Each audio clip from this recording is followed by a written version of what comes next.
wabarakatuh.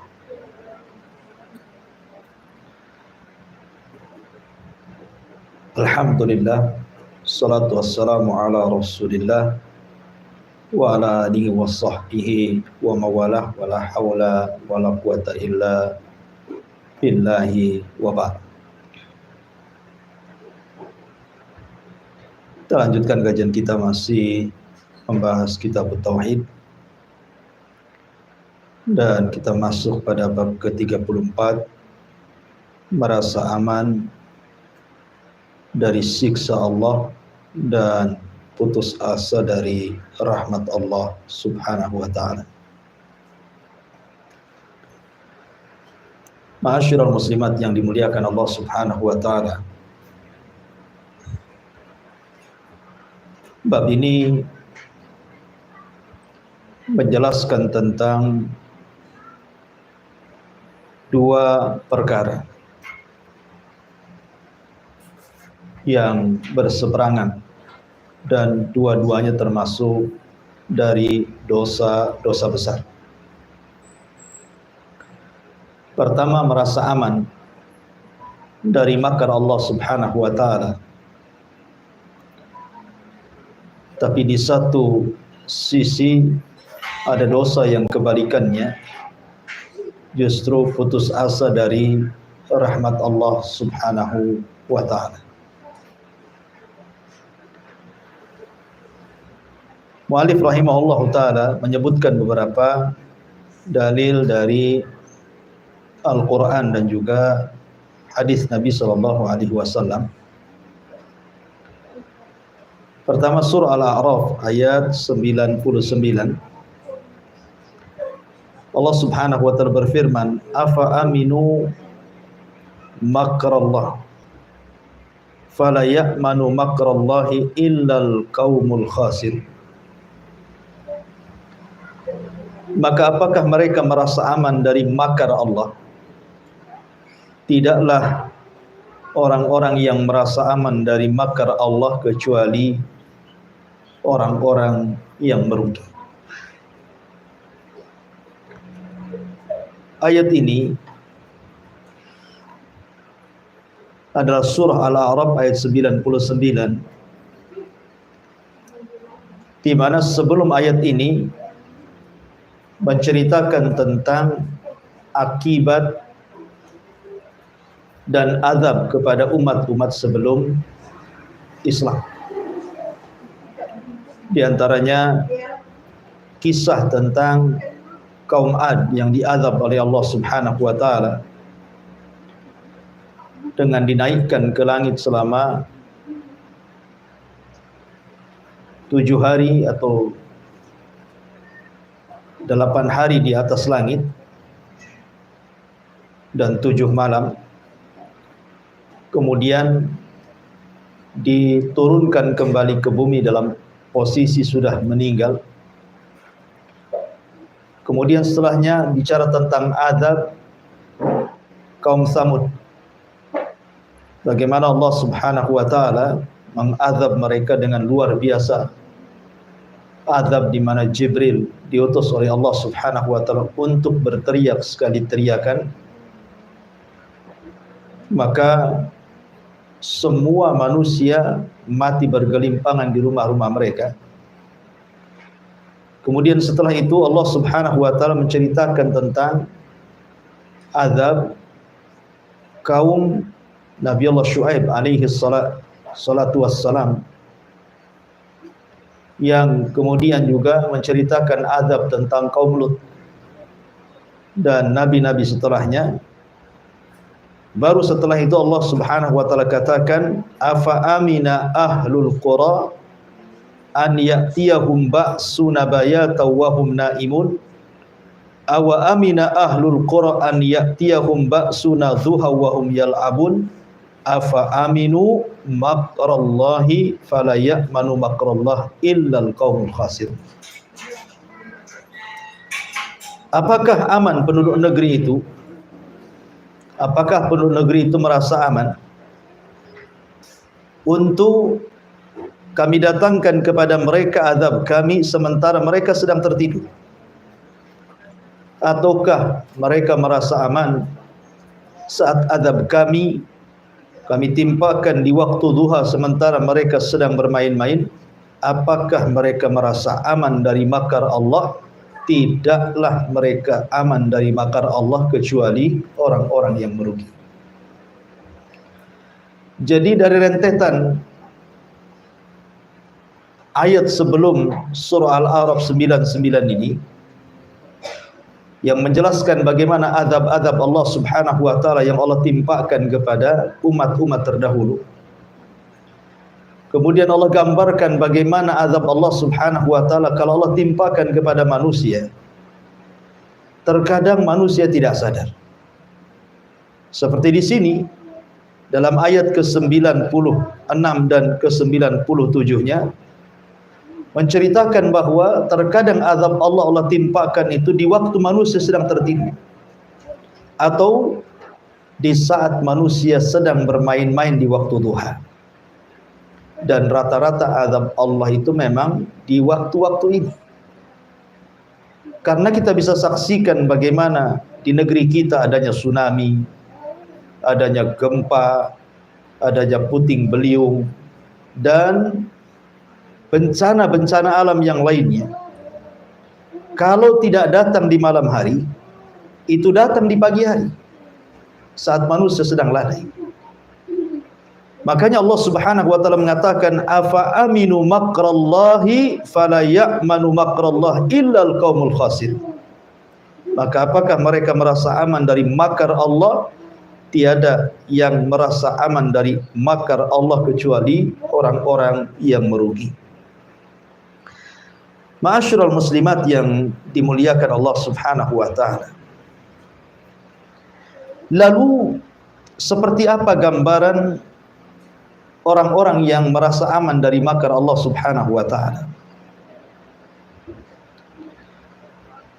Ma'asyiral muslimat yang dimuliakan Allah Subhanahu wa taala, di antara gambaran orang-orang yang merasa aman dari makar Allah yang disebutkan di dalam Al-Quran dan juga sunnah Nabi sallallahu alaihi wasallam adalah al-maghruruna bima indahum, di mana banyak orang yang tertipu dengan nikmat Allah Subhanahu wa taala yang ada pada diri mereka. Seperti orang yang dianugerahkan kepadanya kekayaan yang banyak ataupun harta yang melimpah. Terkadang mereka tidak bersyukur, bahkan semakin jahat. Sebagaimana Allah berfirman, kalla innal insana la yatgha an ra'ahus taghna. Terkadang manusia itu mudah melampaui batas, mudah melakukan kejahatan apabila Allah Subhanahu wa taala bukakan dunia kepadanya. Padahal ini sebuah istidraj. Terkadang Allah sengaja biarkan mereka semakin kaya, semakin banyak harta, pada waktunya azab Allah datang kepada mereka.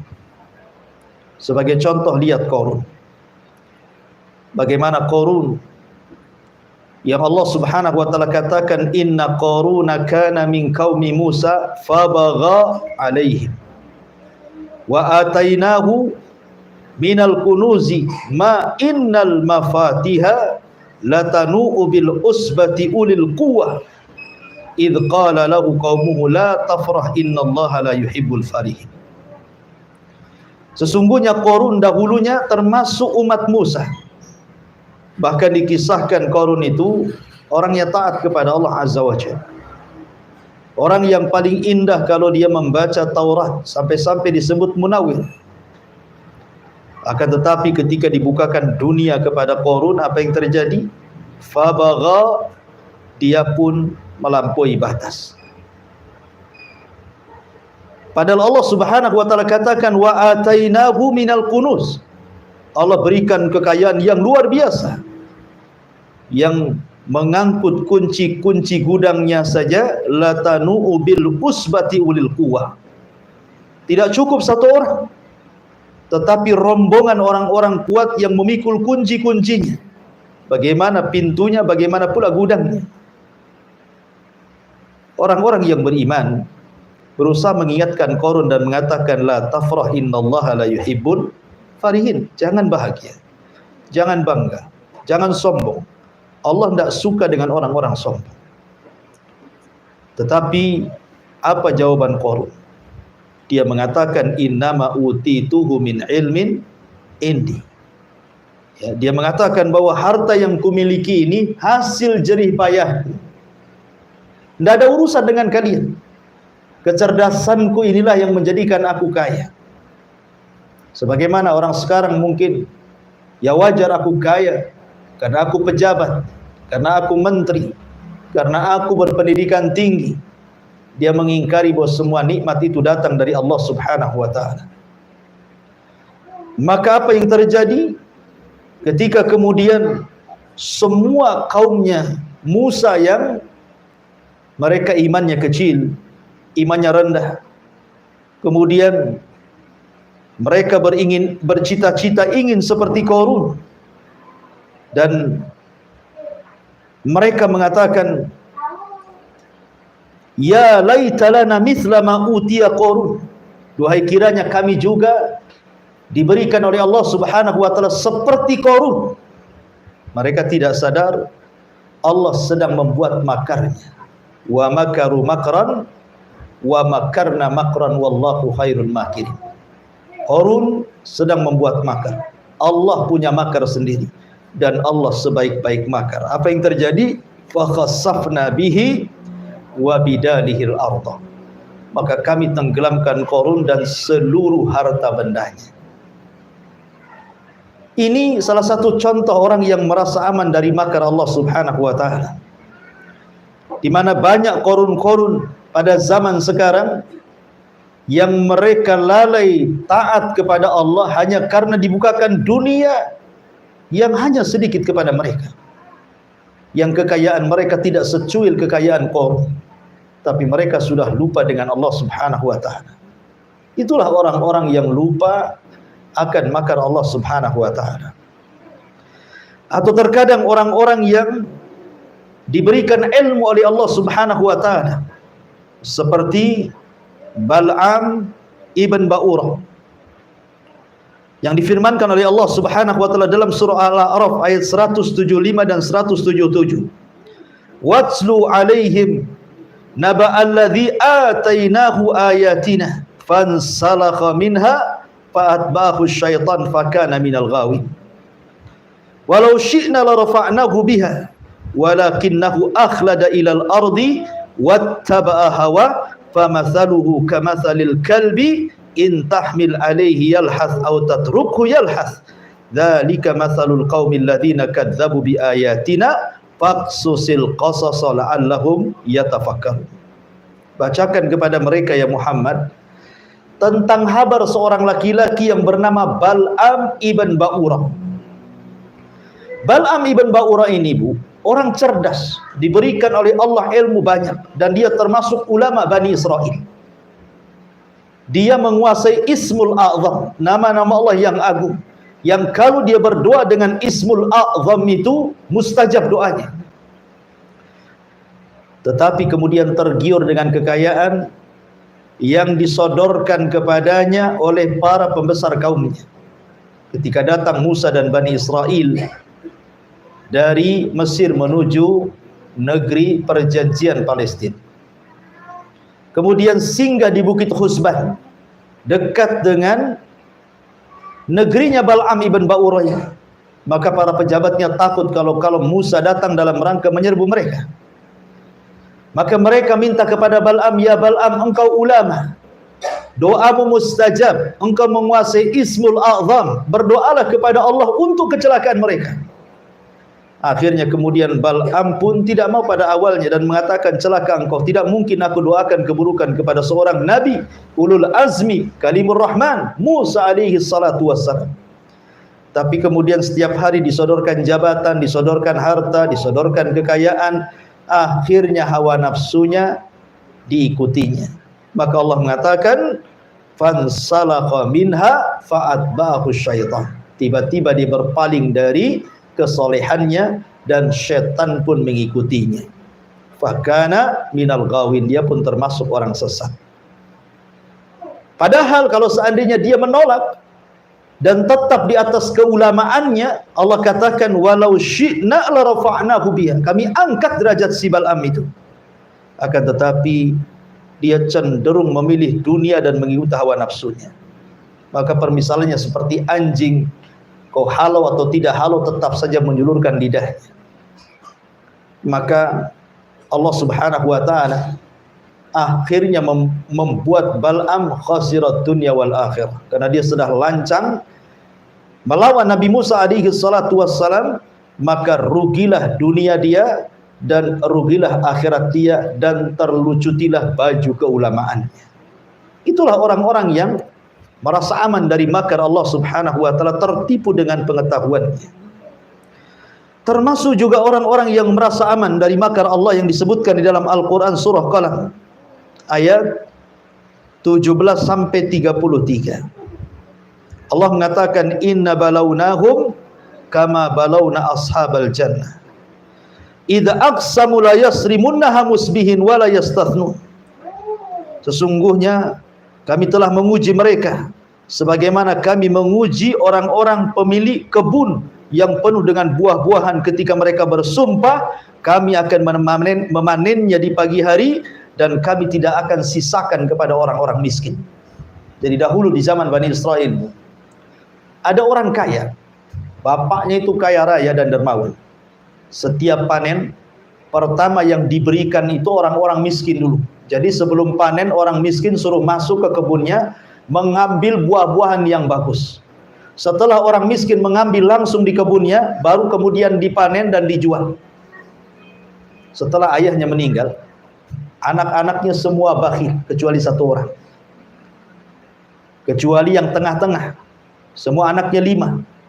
Nomor 1, nomor 2, nomor 4, nomor 5 semua bakhil kecuali yang tengah-tengah nomor 3. Sepakat ini 4 orang ini bahwa bapaknya jahil, bodoh.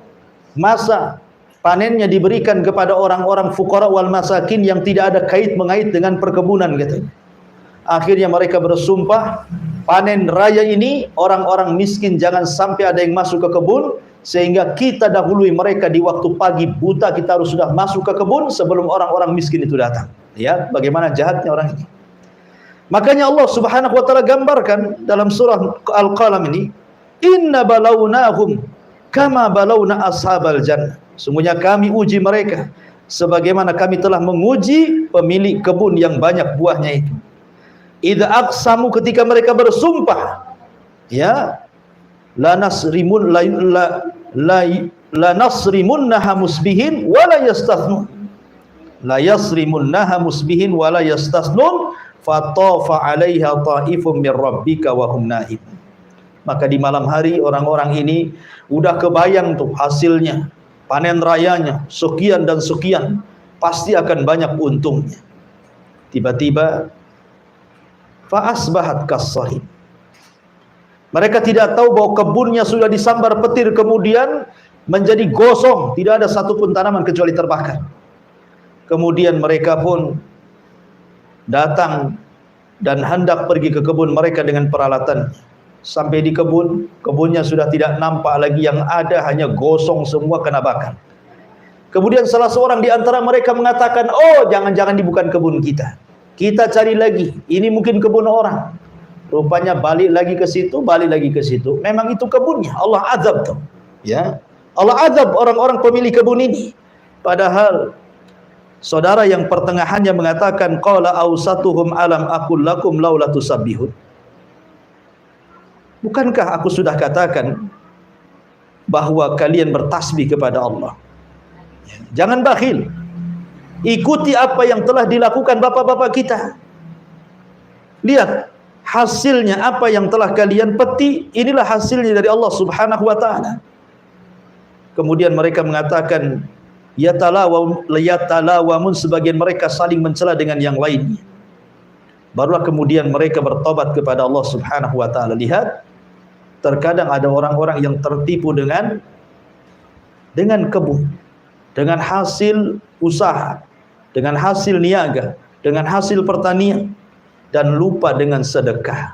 Akhirnya Allah Subhanahu wa taala hanguskan kebunnya dan tidak satu pun dipetik dari buahnya. Naudzubillah. Kemudian juga contoh yang lain, orang-orang yang merasa aman dari makar Allah adalah dalam surah An-Nazi'ah ayat 15 sampai 24. Allah gambarkan bagaimana sosok Fir'aun yang Allah anugerahkan kekuasaan yang melimpah di Mesir. Orang nomor satu Mesir, yang Allah Subhanahu wa taala berikan jabatan yang tinggi, tetapi dia pun congkak dan sombong, lupa dengan jabatannya, mengaku pula dia Tuhan. Makanya Allah Subhanahu wa taala kemudian berfirman tentang Fir'aun ketika Fir'aun mengatakan ana rabbukumul a'la fa akhadahu Allahu nakalal akhirata wal ula. Maka kami azab Allah azab Fir'aun, baik azab akhirat ataupun azab dunia. Subhanallah. Ya. Ada orang-orang yang tertipu dengan jabatan. Ada orang-orang yang tertipu dengan pangkat dan kepemimpinan. Maka lihat nasib Fir'aun. Allah Subhanahu wa taala tenggelamkan dia dan semua pasukannya. Kemudian juga orang-orang yang merasa aman dari makar Allah Subhanahu wa taala yang disebutkan di dalam hadis Nabi sallallahu alaihi wasallam. Ada 3 orang yang Allah anugerahkan kesehatan. Allah berikan kesehatan. Awalnya dia sakit, yang satu sakit kulit, yang satu sakit kepala, yang satu buta. Tiga-tiganya disembuhkan oleh Allah Subhanahu wa taala. Sehingga yang punya penyakit kulitnya merasa menjadi indah sekali, tidak ada kulit seindah dia. Yang penyakit kepalanya disembuhkan sehingga tidak ada rambut yang paling indah dibandingkan dia, termasuk orang buta. Kemudian mereka diberikan anugerah rizki yang banyak, di mana sebagian mereka diberikan unta, diberikan sapi, dan diberikan kambing. Kemudian Allah uji mereka, dikirim malaikat, diminta zakatnya. Tetapi kemudian mereka pun berbangga dan sombong dengan kesehatan dan juga dengan kekayaan, kecuali orang buta. Maka yang 2 diazab oleh Allah, yang buta karena bersyukur, yang sudah disembuhkan tetap nikmatnya, tetap melihat, dan kambingnya tidak diambil sama sekali, justru makin berkah dan bertambah. Begitulah orang-orang yang tertipu dengan makar Allah Subhanahu wa taala. Termasuk juga disebutkan dalam surah Al-Mudaththir ayat 11 sampai 30 tentang kisah Al-Walid ibn Mughirah. Dia tertipu dengan keberhasilan 10 anaknya. Dia merasa kaya, kemudian anak-anaknya berhasil. Semua anak-anaknya luar biasa di matanya, menjadi tokoh-tokoh besar di hadapan Quraisy. Tapi dia kufur kepada syariat Muhammad sallallahu alaihi wasallam. Akhirnya Allah ancam Al-Walid ibn Mughirah dalam firman-Nya, sa'uslihi saqar wa ma adraka mas saqar la tubki wa la tadar lawahatu lil bashar 'alaiha 19. Kami akan masukkan Al-Walid ke neraka Saqar. Tahukah kamu itu Saqar, di mana neraka itu tidak akan meninggalkan sedikit pun kepada orang-orang yang masuk di dalamnya. Subhanallah. Ya. Inilah gambaran orang-orang yang merasa aman dari makar Allah Subhanahu wa taala. Maka saya katakan, Bu, jangan pernah merasa aman dari makar Allah. Seperti orang-orang yang merasa sudah kaya, sudah sukses, sudah pintar, ya kan? Jangan pernah merasa aman dari makar Allah. Karena orang yang merasa aman dari makar Allah, mereka orang-orang yang rugi, kata Allah. Ma'asyiral muslimat yang dimuliakan Allah Azza wa Jalla, Al-Hafidz Ibnu Rajab Al-Hambali, Al-Hafidz Ibnu Rajab Al-Hambali rahimahullahu taala, ketika dia menceritakan tentang kisah Abdul Aziz ibnu Abi Ruwad. Abdul Aziz ibnu Abi Ruwad. Jadi kata Abdul Aziz ibn Abi Ruwad, hadartu rajulan indal maut. Aku datang kepada orang yang sedang nazak, sedang sakaratul maut, ya. Kemudian yulaqqin la ilaha illallah, yulaqqanu la ilaha illallah. Orang yang sedang sakaratul maut ditalkinkan kalimat la ilaha illallah. Harusnya Orang yang ditalkin la ilaha illallah itu mengikuti ucapan orang yang mentalkinnya kan Bu. Tapi justru ketika ditalkinkan ke telinga orang ini, dia mengatakan kafirun bima taqul. Ya fulan, ucapkan la ilaha illallah. Tiba-tiba dia mengatakan kafirun bima taqul. Aku kufur dengan ucapan itu. La haula wala quwata illa billah. Lihat. Ya. Jangan merasa aman dari makar Allah. Saat detik-detik wafat itu orang ingin husnul khotimah kan. Tapi ada orang-orang yang ditutup dengan su'ul khotimah. Ya. Makanya disebutkan dari sebagian sahabat Nabi SAW saat menjelang kematian. Kemudian ditanya tentang saat-saat detik kematiannya itu. Maka dia mengatakan, aku mendengar Nabi SAW bersabda, Allah itu apabila mencabut ruh makhluknya maka akan ada dua tempat baginya, tempat di sorga dan tempat di neraka. Dan saya tidak tahu di mana tempat saya berada, apakah di sorga atau di neraka. Itulah buah daripada takut dengan makar Allah. Kalau orang kemudian takut dengan makar Allah Subhanahu wa taala, pasti melahirkan rasa takut. Dia tidak akan merasa aman dari makar Allah.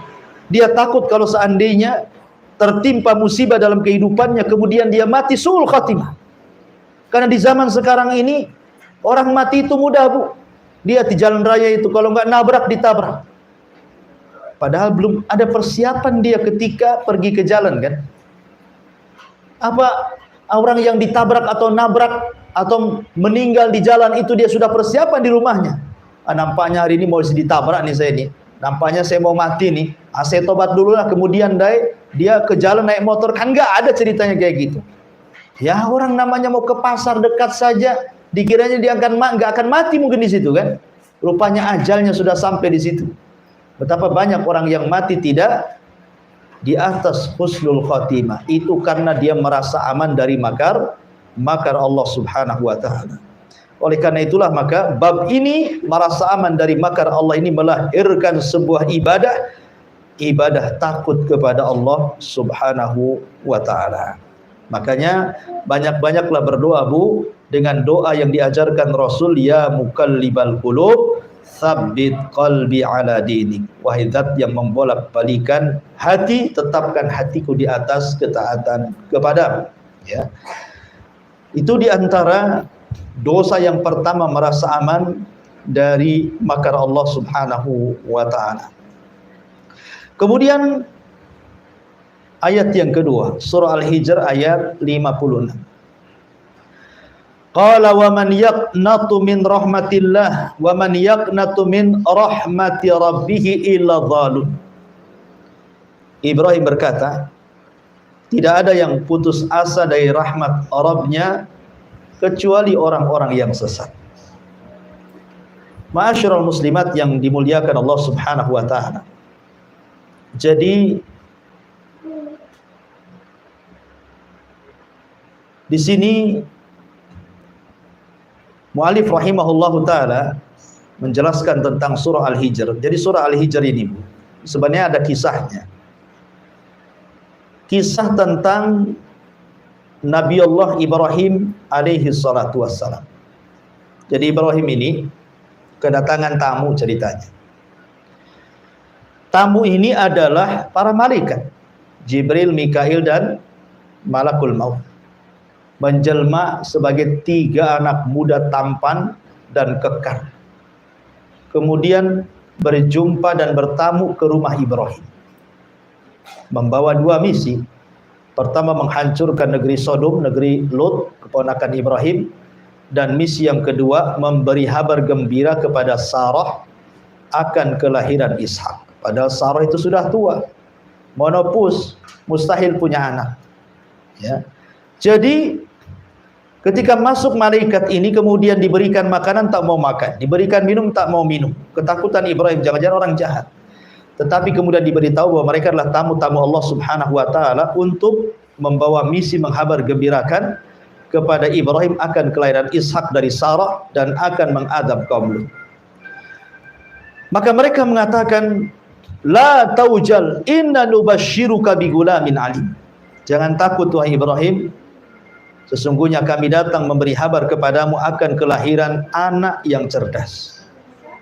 Maka Ibrahim mengatakan, abasyartumuni ala an massaniyal kibaru fabima tubashirun.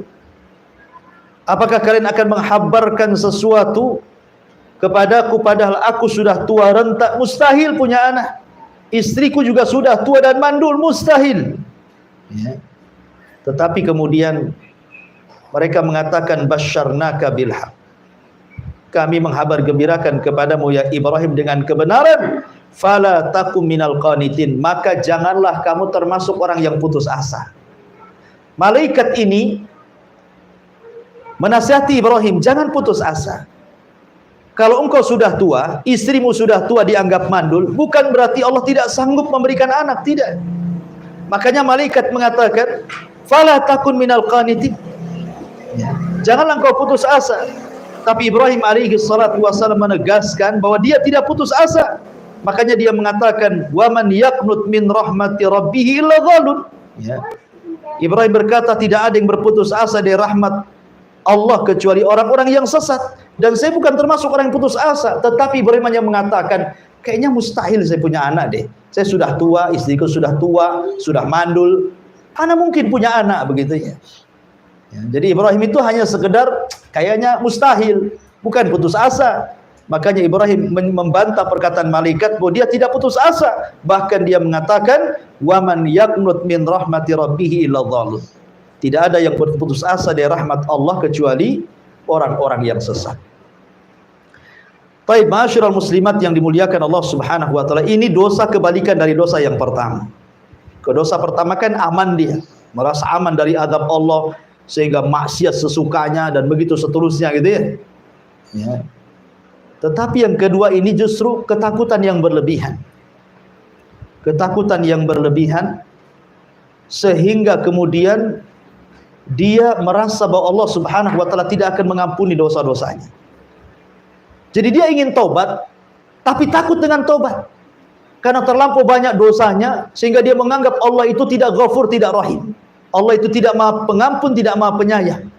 Sehingga dia putus asa. Seolah-olah Allah tidak akan mengampuni dosa-dosanya. Ingat bahwa putus asa dari rahmat Allah, dosanya lebih besar daripada dosanya itu sendiri. Ada orang yang melakukan dosa, kemudian ia ingin tobat, tapi karena dosanya besar, akhirnya dia putus asa. Putus asa lebih besar dosanya dari perbuatan dosanya. Begitu kata para ulama. Saya ulangi, bahwa dosa putus asa itu lebih besar daripada dosa yang dilakukannya. Makanya jangan berputus asa. Ketika orang berputus asa berarti dia mendatangkan dua kali dosa. Pertama dosa yang dilakukannya, yang kedua dosa putus asanya. Ya.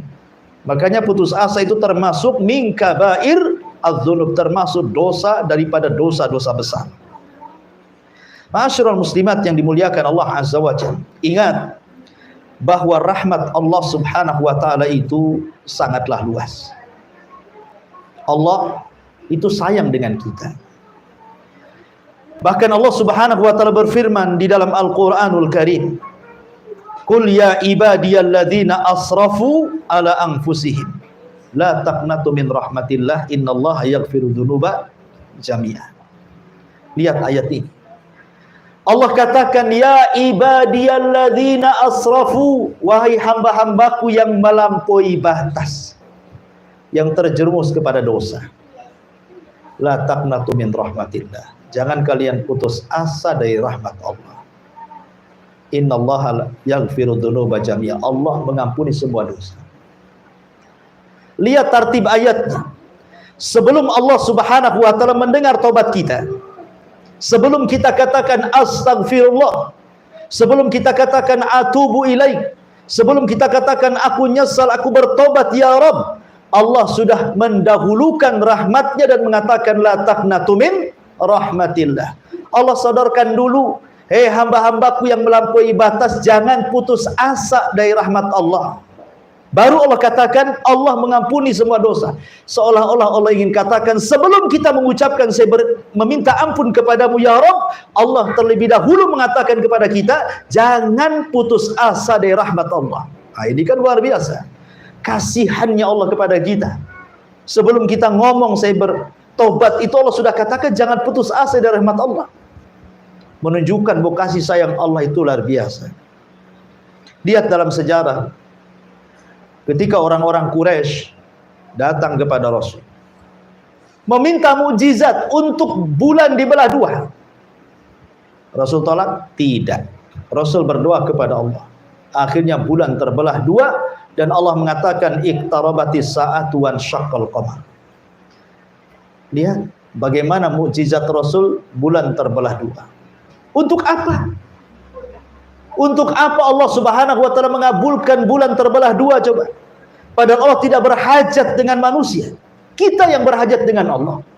Karena rahmat Allah kepada manusia, agar manusia itu dengan ditampakkan mukjizat Nabi yang sangat besar mau beriman dan bertobat. Nabi Isa mampu menghidupkan orang mati dengan izin Allah. Supaya apa? Supaya umatnya mau masuk ke dalam agama Isa di saat itu. Karena rahmat Allah kepada mereka. Nabi Musa dengan tongkatnya bisa memukul lautan, memukul batu sampai keluar 12 mata air. Bahkan dikirim kepada Fir'aun 9 ayat, 9 mukjizat Nabi Musa alaihi salatu wasalam. Untuk apa? Allah kasihan dengan Fir'aun dan Allah kasihan dengan umat Fir'aun kaum Kipti, supaya mereka bertobat dengan melihat tanda-tanda itu. Padahal seandainya manusia tidak bertobat, Allah tidak rugi kok. Ataupun manusia beriman tidak menambah kekuasaan Allah. Lalu kenapa Allah Subhanahu wa taala kirimkan mukjizat-mukjizat yang demikian luar biasanya kepada para nabi dan rasul? Jawabannya cuma satu, karena Allah itu kasihan dengan kita. Allah itu sayang dengan hambanya, ya, supaya masuk Islam, supaya bertobat kepada Allah Azza wa Jalla. Ketika Nabi Adam alaihi salatu wassalam turun dari bumi, turun dari langit ke bumi, karena sebuah dosa yang dilakukannya, apa yang terjadi? Allah katakan fatalaqqa Adamu kalimat.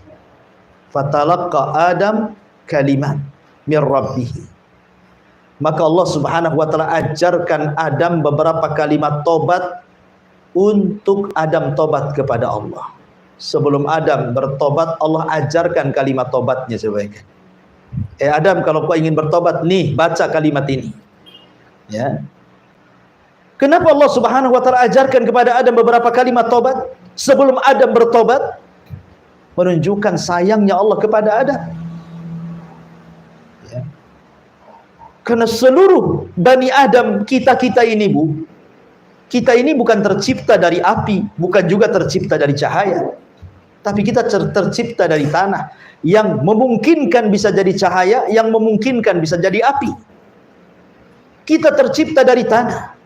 Kita bukan seperti malaikat tercipta dari cahaya, atau tidak seperti iblis tercipta dari api, tapi memungkinkan kita bisa mendekati malaikat, atau mungkin justru mendekati iblis akhlak kita. Tetapi Allah Subhanahu wa taala Ghafur.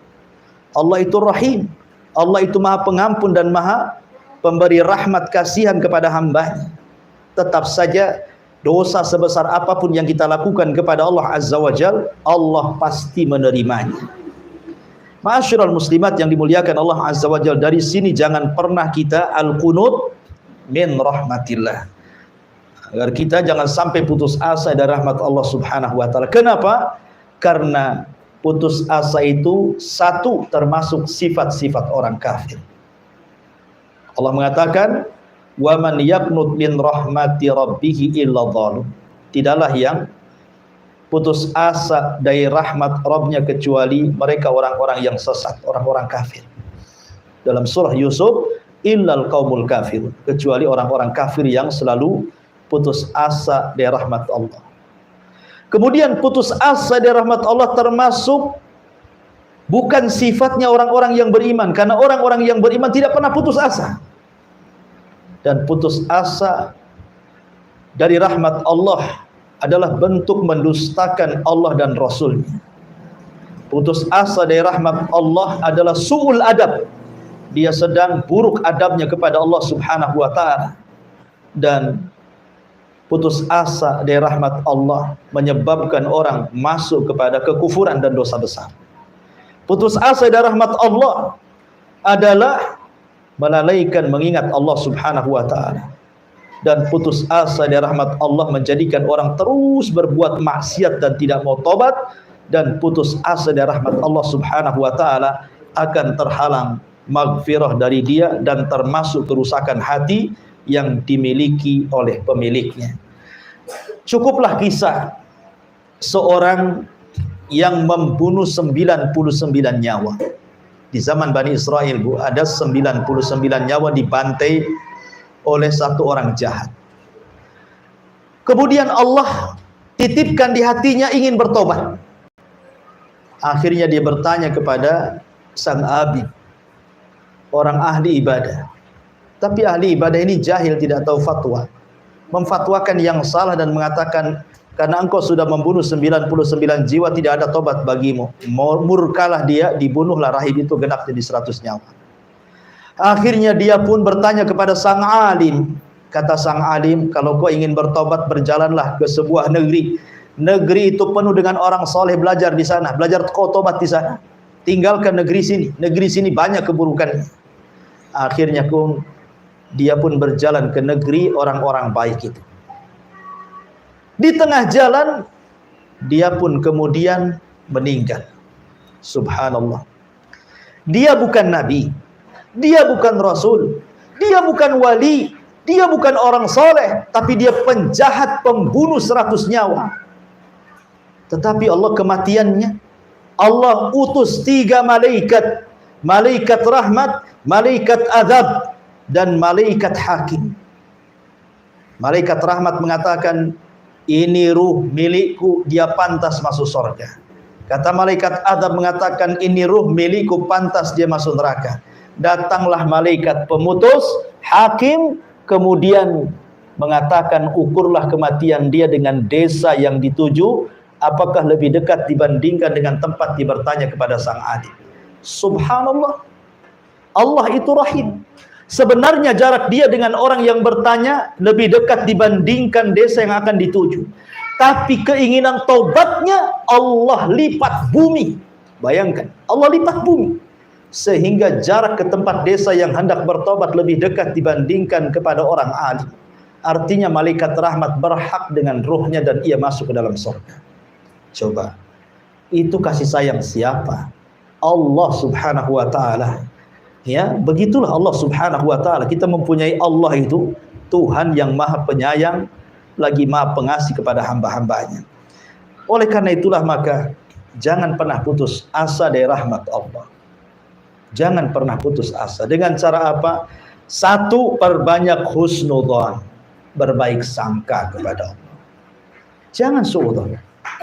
Orang yang kemudian hendak bertobat dan merasa dosanya banyak, kemudian nggak mungkin diterima orang seperti saya, tidak layak di kuburan, tidak layak di sorga. Orang ini sedang suudzon kepada Allah. Tapi berhusnudzonlah kepada Allah. Boleh jadi dengan tobat dia Allah terima sehingga Allah hapuskan dosa-dosanya. Yang kedua, ingat bahwa setiap kesulitan itu ada kemudahan. Jangan putus asa dari rahmat Allah. Karena setiap kesulitan itu ada kemudahan. Kemudian yang ketiga, janganlah memandang perbuatan buruk itu buruk. Boleh jadi yang kita anggap buruk ada kebaikan di dalam. Kemudian yakini dengan takdir Allah. Oh, semua musibah yang dialami, semua takdir Allah. Jangan putus asa. Karena banyak orang yang putus asa itu, Bu, gara-gara ekonomi, satu keluarga bunuh diri. Lihat berita seorang ibu meracuni anak bayi dan 3 anaknya, kemudian terakhir dia makan racun sendiri, satu keluarga mati. Kemudian nulis surat kepada suaminya, isi suratnya hanya persoalan makan dan ekonomi. Masa gara-gara ekonomi kemudian bunuh diri? Bukankah Allah yang mengatakan, nahnu narzuqukum wa iyyahum, kami yang kasih rezeki engkau dan anak-anak kalian. Ya. Jadi putus asa dari rahmat Allah. Orang tua putus asa mendidik anaknya. Karena sudah nakal akhirnya putus asa, tidak sabar. Ya, jadi gambaran-gambaran putus asa itu macam-macam. Ya. Oleh karena itulah maka perlu sabar. Perlu sabar di dalam hidup di dunia ini, karena akan banyak tantangan, banyak ujian yang Allah Subhanahu wa taala akan ujikan kepada setiap hamba-hambanya. Karena bagaimanapun harapan dan rasa takut itu harus sama. Ya, jangan takut terus dan jangan kemudian berharap terus. Jadi harapan dan takut itu harus senantiasa di kiri kanan kita untuk menyembah Allah Subhanahu wa taala. Kenapa kita harus takut? Supaya kita tidak merasa aman dari makar Allah. Kenapa kita harus mengharap? Supaya kita tidak putus asa dari rahmat Allah Subhanahu wa taala. Kemudian mu'alif rahimahullahu taala meriwayatkan, mencantumkan riwayat Ibnu Abbas radhiyallahu anhuma. Nabi sallallahu alaihi wasallam bersabda, "Asyirku billah." Ketika ditanya soal dosa-dosa besar, kata Rasul, "Asyirku billah wal ya'su min rauhillah wal amnu min makrillah." Yang pertama menyekutukan Allah, yang kedua berputus asa dari rahmat Allah, dan yang ketiga merasa aman dari makar Allah. Kemudian Abdul Razak juga meriwayatkan dari Ibnu Mas'ud, dia menuturkan, akbarul kabair al-isyraku billah wal amnu min makrillah wal qunutu min rahmatillah wal ya'su min rauhillah. Dosa besar yang paling besar adalah menyekutukan Allah, merasa aman dari makar Allah, berputus asa dari rahmat Allah, dalam meraih cita-cita dan menyelesaikan permasalahannya. Lihat, dua hadis ini atau dua riwayat ini menunjukkan bahwa merasa aman dari makar Allah, putus asa dari rahmat Allah, dua-duanya adalah dosa dari dosa besar. Tetapi kalau kita perhatikan dari dua perkara ini akan melahirkan dua ibadah agung. Aman dari makar Allah harusnya melahirkan takut. Supaya takut inilah yang menjadikan kita tidak merasa aman dari makar Allah. Kemudian putus asa dari rahmat Allah melahirkan roja harapan. Supaya dengan harapan itu menjadikan kita tidak putus asa dari rahmat Allah Subhanahu wa ta'ala. Wallahu a'lam bishawab. Ini dari bab ke-34. Mudah-mudahan manfaatnya. Taib, sebelum saya tutup, mungkin ada ibu-ibu yang bertanya, silahkan.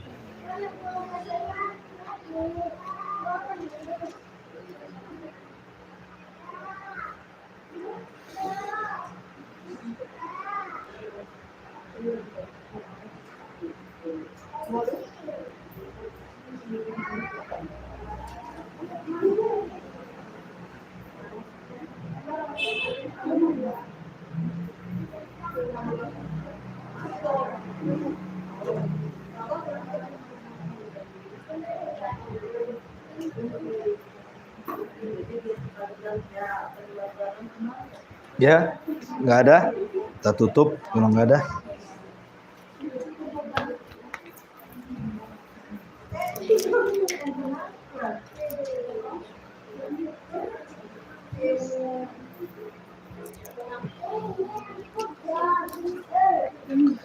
Taib, kalau nggak ada kita tutup dengan cepat-cepat sebelum ditutup nanti. Assalamualaikum warahmatullahi wabarakatuh. Waalaikumsalam warahmatullahi. Ustaz, bagaimana cara kita menyikapi seorang teman jika kita mengarahkan untuk sholat gitu, tapi dia merasa aku loh yang tahu diri aku seperti apa gitu, aku ini nggak pantas, aku ini berdosa, suka bermaksiat gitu. Cuman kita sudah bilang sebejat apapun kamu jangan pernah dibuat sholat. Hanya cuma bilang begitu, Ustaz. Pertanyaannya, Bagaimana cara kita untuk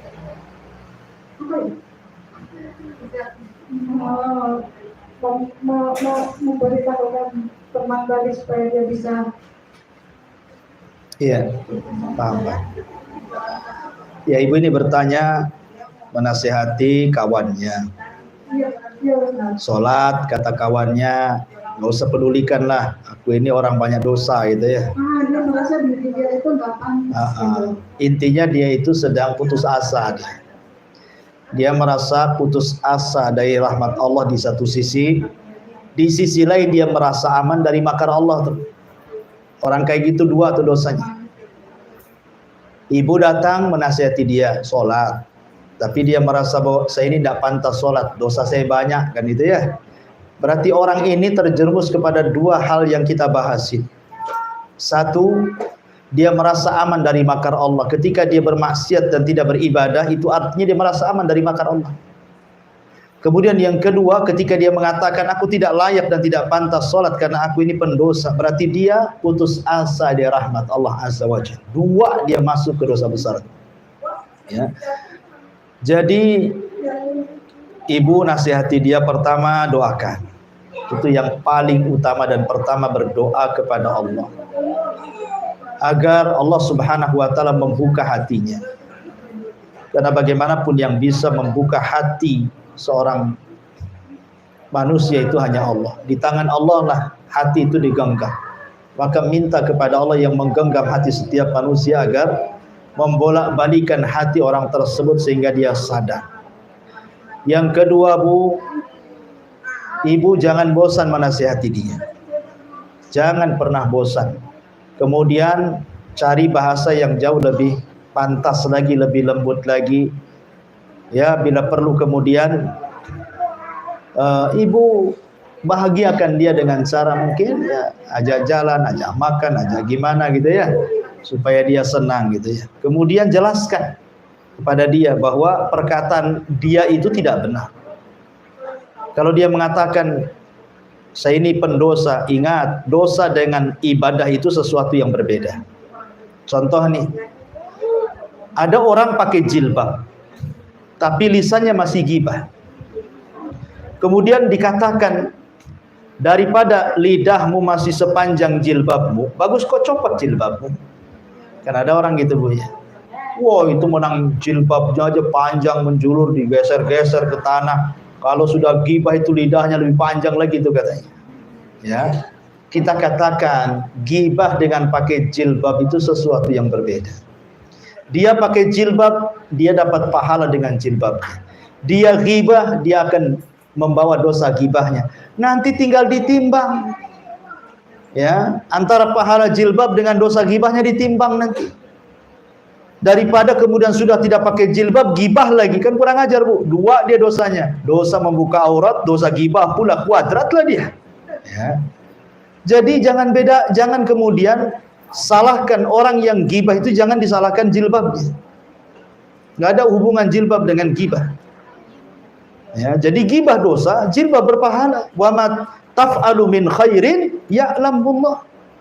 Apapun yang kau lakukan dari kebaikan, Allah pasti melihatnya, Allah pasti membalasnya. Adapun yang kemudian Anda lakukan kejahatan, wa man ya'mal mithqala dzarratin khairan yara, wa man ya'mal mithqala dzarratin syarran yara, tetap ada balasannya. Masih mendingan orang gibah pakai jilbab dibandingkan orang gibah tak pakai jilbab. Kalau kita mau mending-mendingan kan itu ya. Bagusan orang gibah pakai jilbab atau orang gibah tak pakai jilbab, Bu? Bagus pakai jilbab, tapi tak gibah, itu lebih bagus lagi kan itu ya. Tapi kalau bandingan-bandingan ini kan, karena yang satu dua dosa, yang satu dosa. Ya. Jadi jelaskan kepada orang itu bahwa betul kata ibu, sebejat apapun jangan tinggalkan sholat. Ya, karena boleh jadi dengan dia terus melaksanakan sholat dan dia terus melaksanakan maksiat dengan rutinnya dia melaksanakan sholat, akhirnya merubah maksiatnya. Ya, walaupun tidak secara drastis 100%, minimalnya dikurangi karena akibat sholat dia. Bagaimanapun ibadah itu ada pengaruh, sebagaimana maksiat itu ada pengaruh. Ya terus saja doakan, dakwahi, ajak dengan kelembutan, insya Allah mudah-mudahan dia sadar. Wallahu a'lam. Waalaikumsalam warahmatullahi wabarakatuh. Bismillah, izin bertanya tentang ibadah nafsu atau mahram. Ya. Ustaz, ketika kita mempunyai adik perempuan dan adik perempuan itu punya anak laki-laki, jadi anak laki-laki itu kita rawat dari kecil sampai bayi. Sebatas mana aurat anak perempuan saya dengan keponakan dia tadi yang saya rawat dari bayi? Sepupu ya? Sepupu. Ya sepupu, bukan mahram. Kalau ponakan itu mahram, bibi dengan ponakan mahram. Tapi kalau sama-sama anak saudara, jatuhnya sepupu, itu bukan mahram. Ya kalau bukan mahram, ya berlakulah hukum-hukum seputar yang bukan mahram. Tidak boleh menampakkan aurat. Ya, Kalaupun dia menampakkan aurat itu ya hanya telapak tangan dan wajah saja. Kecuali dia belum balik ya. Kalau belum balik pun tetap diajari. Kalau sudah balik ya sama dengan orang lain, karena kalau bukan mahram itu bisa kawin, Bu. Ya, antar sepupu itu bisa menikah karena bukan mahram. Bisa menikah, gitu ya. Tetapi sebaik-baiknya menikah itu tentu dengan orang yang jauh, yang tidak ada hubungan kerabat, supaya terpenuhi firman Allah Azza wa Jal, lita'arafu, supaya saling mengenal. Ketika berhubungan dengan orang yang jauh, otomatis kan menggabungkan dua keluarga yang tadinya tidak saling kenal, akhirnya saling kenal. Tapi kalau antar sepupu, wah sudah kenal satu, nggak ada lita'arafunya lagi di situ ya. Tapi secara hukum ya boleh-boleh saja, ya. Karena bukan mahram, artinya boleh menikah. Wallahu a'lam. Ya.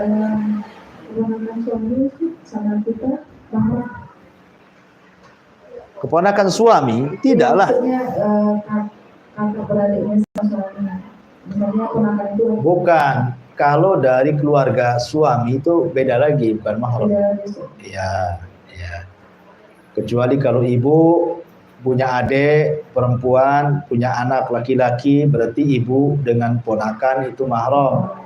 Tapi kalau suami punya adik, punya anak gitu kan, maka itu sudah beda. Wallahu a'lam.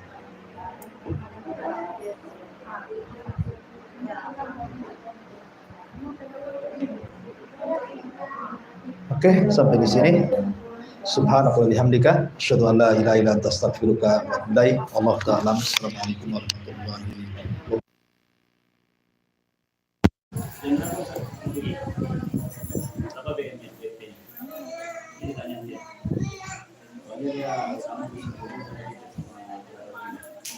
Menunggu dia ada di sana, nggak usah. Apa? Hari apa? Nggak enak lah kalau nggak ada dia. Siapa? Jam berapa kira-kira?